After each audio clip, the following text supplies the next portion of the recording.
सन्ध्या प्रवर्तते उत्तिष्ठ नरशार्दूल कर्तव्यं दैवमालिकम् कौसल्या सुप्रजा रामपूर्वा सन्ध्या प्रवर्तते उत्तिष्ठ नरशार्दूल कर्तव्यं दैवमालिकम् उत्तिष्ठोत्तिष्ठ गोविन्द उत्तिष्ठ गरुडध्वज उत्तिष्ठ कमलाकान्त त्रैलोक्यं मङ्गलं कुरु उत्तिष्ठोत्तिष्ठ गोविन्द उत्तिष्ठ गरुडध्वज उत्तिष्ठ कमलाकान्त त्रैलोक्यं मङ्गलं कुरु मातः समस्तजगतां मधुकैटभारे वक्षो विहारिणि मनोहर दिव्यमूर्ते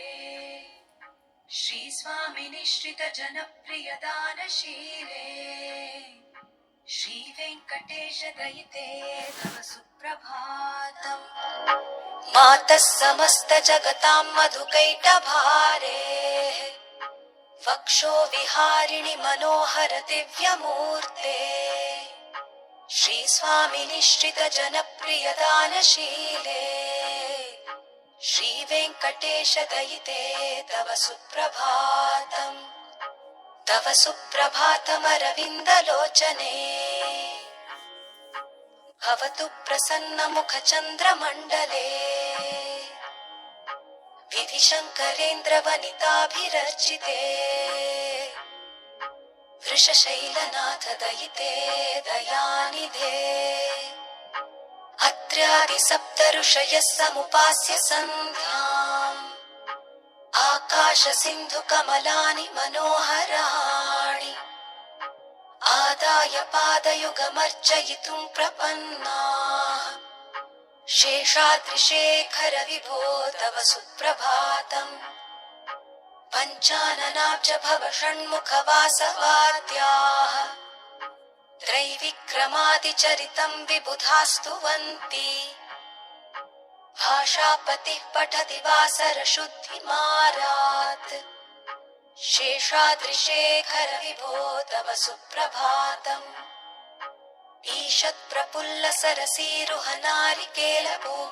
ईषत्प्रफुल्लसरसीरुहनारिकेलभूगद्रुमादिसुमनोहर पालिकानाम् आवाति मन्दमनिलः सह दिव्यगन्धैः शेषाद्रिशेखर विभो तव सुप्रभातम् उन्मील्य नेत्रयुगमुत्तमपञ्जरस्थाः पात्रावशिष्टकदलीफलपायसानि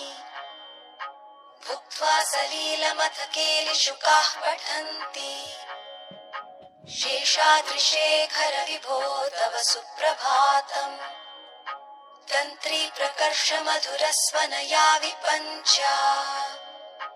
गायत्यनन्तचरितं तव नारदोऽपि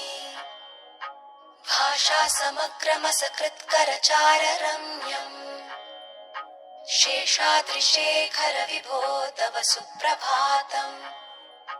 भृङ्गावली च मकरन्दरसानुविद्ध झङ्कारगीतनिनदैः सह सेवनाय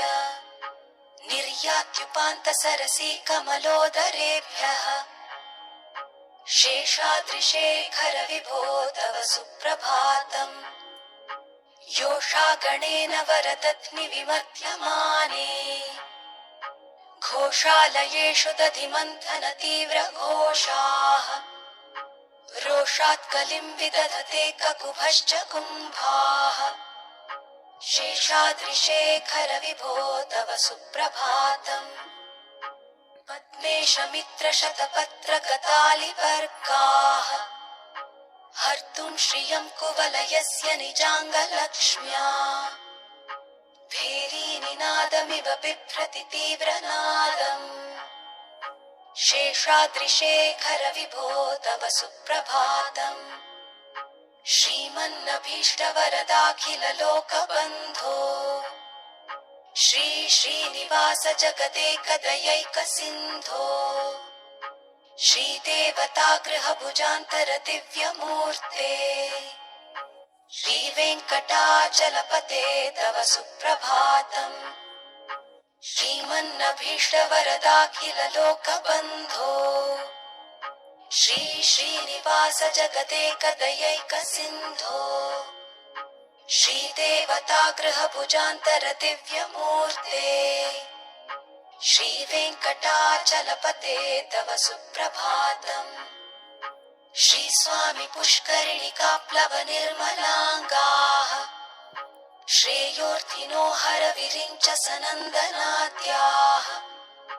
द्वारे वसन्ति वरवेत्रहतोत्तमाङ्गाः श्रीवेङ्कटाचलपते तव सुप्रभातम्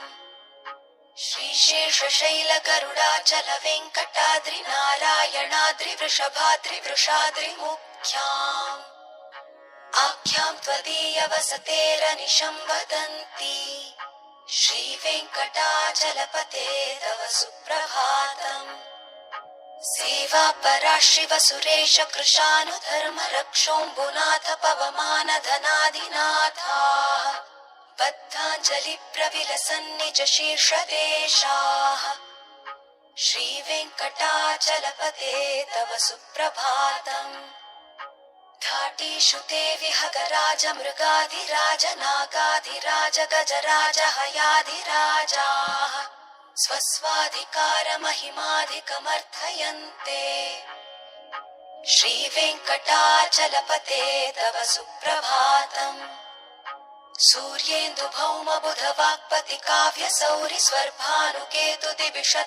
सूर्येन्दुभौमबुधवाक्पतिकाव्यसौरिस्वर्भानुकेतुदिविषत्परिषत्प्रधानाः त्वद्दासदासचरमावधिदासदासाः श्रीवेङ्कटाचलपते तव सुप्रभातम् त्वत्पादधूलिभरितस्फुरितोत्तमाङ्गाः स्वर्गापवर्गनिरपेक्षनिजान्तरङ्गाः कल्पागमाकलनयाकुलतां लभन्ते श्रीवेङ्कटाचलपते तव सुप्रभातम्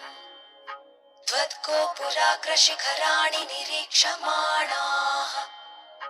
स्वर्गापवर्गपदवीं परमां श्रयन्तः मर्त्या मनुष्यभुवने मतिमाश्रयन्ते श्रीवेङ्कटाचलपते तव सुप्रभातम् श्रीभूमिनायक दयादिगुणामृताब्धे देवाधिदेव जगदेक शरण्यमूर्ते श्रीमन्ननन्त गरुडादिभिरर्चिताङ्घ्रे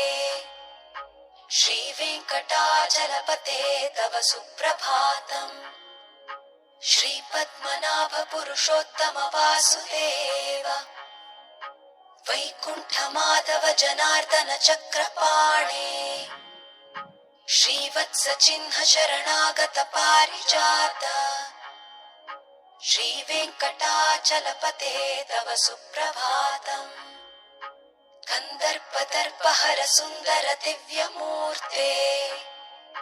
कान्ताकुचाम्बुरुह कुट्मललोल दृष्टे कल्याण निर्मल गुणाकर दिव्य कीर्ते